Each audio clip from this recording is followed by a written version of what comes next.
Suspense, right? Out of nowhere, jump scares, boos, all the sorts of things that make a great horror movie what they are, right? Red rum, blood flowing out of the elevators. What are we talking about today? Well, I want to know in the comments below, what's your favorite horror game? It could be Arkham Horror, Eldritch Horror, any of those sorts of things. What's your favorite horror game?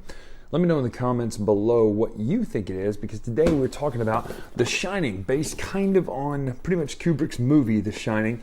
It is a 5-player survival horror game with the potential, and you should probably play this way, with a traitor involved. So let's dive in, see how this works, and if the Torrances can in fact escape, or if they will succumb and always been at the Overlook. Right now.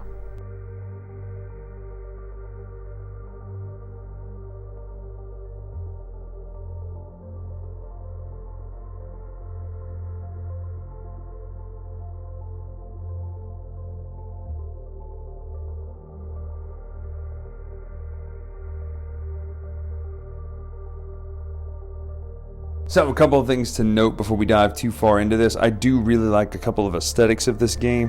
The front of the box, or the front of the instructions, is all work and no play makes Jack a dull boy. Good stuff there. You do get a nice view of the Overlook here when you're playing the back of the board. I'm going to lay the board out and show you how the game looks set up right now. So this is the game set up. There are a couple spaces over there. Everybody gets a pawn of their color choice. You then also get a roll card. These could be caretakers, or they could be the corrupted. There's only one corrupted, which would be, Jack Torrance. But the thing is, it tells you how to win on your roll. So you have the caretaker roll here, and then you also have the corrupted roll. So caretaker, you win if all caretakers survive the 4th or 5th month. 5th month can only happen if they manage to sabotage the snowcat. And the last is the corrupted. Your goal is to make sure that someone dies. One of the caretakers dies. That is entirely your goal. You lose if they make it out. So pretty simple. Keep these secret until everyone guesses. At which point, there's only one guess in the game. So if that's wasted, you become visible. If they guess you, I'm sorry, it's not wasted, but if they guess you, you flip it up and there's some bonuses attached to your numbers. Now, first player will take the room 237 marker. Everyone will get 2 shining cards. Now these cards are marked on top. You're going to deal them from the bottom of the deck with a range of numbers. So this is 3 to 5. On the back of this, there will be a number of that range. So this is 3 to 5. This is a 5 right here. Pretty gruesome imagery. Yep. So you're going to get 2 of these. Your goal is to beat those numbers by having tokens out here in your supply. They're going to beat those numbers. So if you have, let's say, a 4 and a 6, 4 and a 2, and your cards are 6 or under, you'll beat it. You don't go corrupted. If you are corrupted, you will move to the nearest person and attack them by rolling these 2 die. This would need to show a red dot to do damage. Everybody gets 3 damage tokens to start with. That's how you die. If anything is rolled that matches any weapon symbols that you have, you do an additional damage. Otherwise, it's just 1 damage. So the elevator is a way to move. You can do damage by accidentally rolling the blood from the elevator when moving across these spaces with the elevator access. Normally, you can only move 1 space unless you choose to spend one of your precious tokens to move an additional space. You can move all the way over there if you spent one of the ones in your supply. The thing is, though, these tokens are limited. It's 13 per player in the entire supply for the entire game. So the more of these that you collect, the less you're going to have. So you're going to move out to these rooms for your action after dealing an event card. So an event card might say the gold room may not be entered this round. So you'd put this here, gold room can't be entered. Well, the next one, if its color matches the top here, the round ends at the end of this round. You then go into the shining phase, which is when you check those numbers in for corrupted. These go to the bottom and you start over. If you survive 4 months, the caretakers win. Now, the different actions of the rooms are, this is draw 2 tokens. You may keep one or keep any of them that show a weapon card. That's the room 237. This was the kitchen. You can take a token and move another player to an adjacent location. The gold room is you may take the highest token from the ones available. Whiskey are as many as X. X is the amount of whiskey tokens you have. So each whiskey token is exponentially better. Boy, that sounds eerily timely, doesn't it? Exponential growth. So you have 2 whiskey tokens here. That means they are worth 2 apiece. If you had 3, they'd be worth 3 apiece. So you go from 4 to 9 power just by having 3 whiskey tokens. So nice to have those.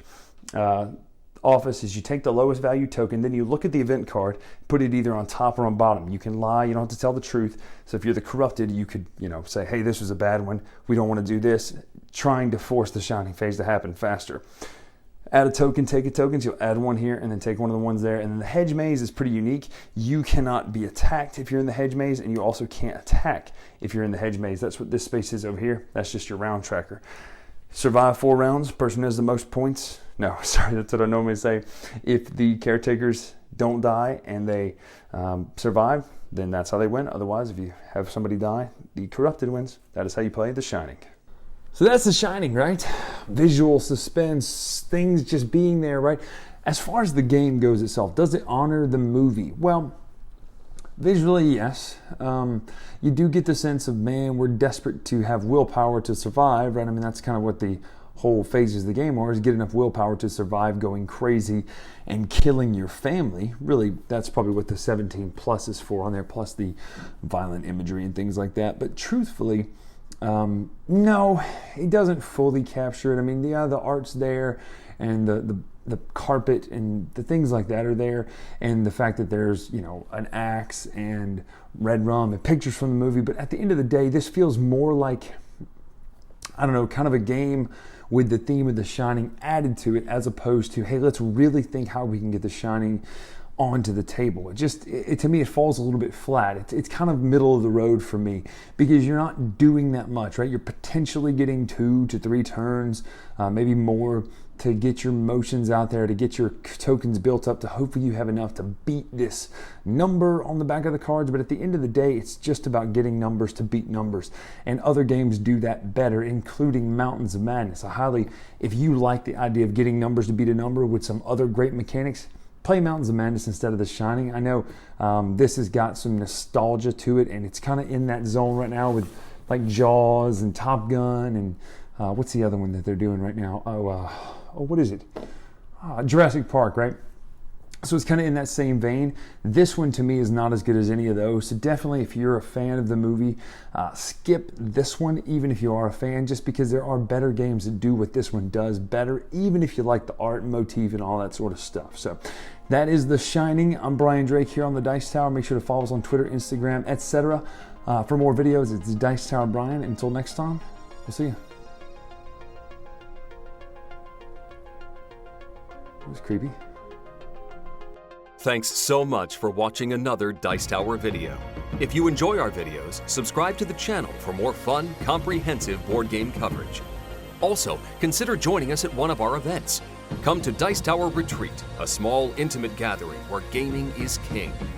Join us for Dice Tower Cruise, the largest board game cruise.